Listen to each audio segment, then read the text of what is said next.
Bienvenue dans notre émission Analyse, analysons. Bonjour, bon après-midi, bonsoir. Ça dépend de l'heure à laquelle vous regardez cette vidéo. C'est Iléo 243. Tentative de coup d'État en République française. Emmanuel Macron réagit. Écoutons-le. Un chef d'État africain s'inquiète d'un coup d'État en France et appelle Emmanuel Macron.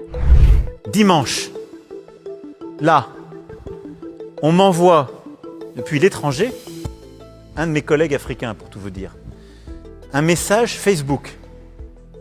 Et il me dit, cher président, qu'est-ce qui se passe chez vous? Je suis très inquiet. On envoie un message Facebook, crise agricole, etc. On voit une journaliste qui est à côté de l'Élysée, etc., qui dit, il y a eu un coup d'État en France, un colonel a pris le pouvoir, etc.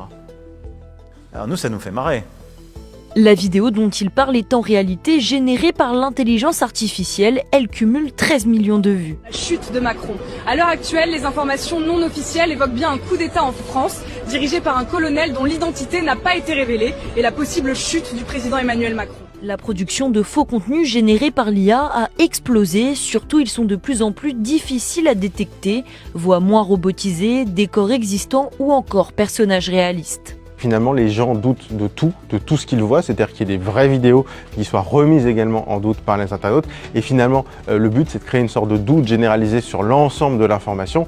Et on a bien vu ce que ça a créé aux États-Unis en 2020, avec par exemple un doute généralisé sur la réalité du scrutin, sur des fraudes. Les opérations de désinformation ne cessent de se multiplier en France. Emmanuel Macron appelle à une meilleure régulation des réseaux sociaux. La plateforme Pharos s'appelle Facebook. Elle dit, il faut retirer ce truc, regardez, c'est de manière évidente, ça crée le chaos. Réponse de Facebook, ça ne contrevient pas à nos règles d'utilisation. Refus de retrait. Donc, vous voyez qu'on n'est pas équipé comme il faut. Donc, je suis pour un débat libre, ouvert, mais ces gens-là se moquent de nous. Je disais, en parlant de l'intelligence artificielle, je pense. Est-ce que vous pensez que l'intelligence artificielle est une bonne invention ou une mauvaise? Ça aide ou ça détruit? Parce que cette vidéo a été générée par l'intelligence artificielle. Vous-même, vous l'avez vu. Répondez en ce qui concerne l'intelligence artificielle. Vous pensez que c'est une bonne chose ou une mauvaise chose pour le monde dans lequel nous vivons?